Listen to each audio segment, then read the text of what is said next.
Jo naixi en el 41, doncs del 45, de l'any 45 se jugava a pilota ahí hasta el 50. Hasta la pista de Demuz era camp. I en alguna alqueria, allí a la vora de la pista, alqueria també. Era molta horta, era molt rural.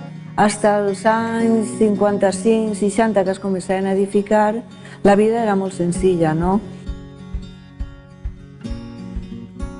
Este és el cotxe i este és mon pare. Ahí dins estic jo.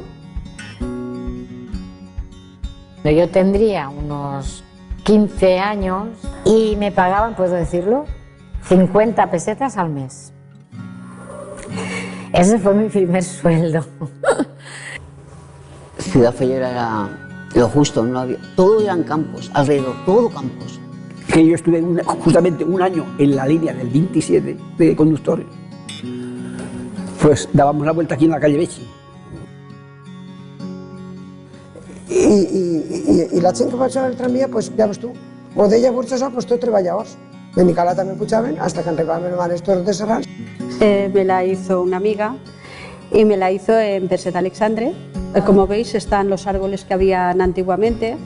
En el cine El Rosaleda el alquilaven para hacer presentacions de falles. Tengo a mi madre aquí y aquí tenemos todo el parque. Esto es el parque. Cuando lo inauguraron, que estaba pelado, inundado como lo veis ahí. Es cuando se asfaltó la calle San José Artesano. Se ha ido consiguiendo que el barrio fuese a más. Se va a fer una gran mobilització que tallàrem el tràfic. Van ser almenys 2.000 persones del barri.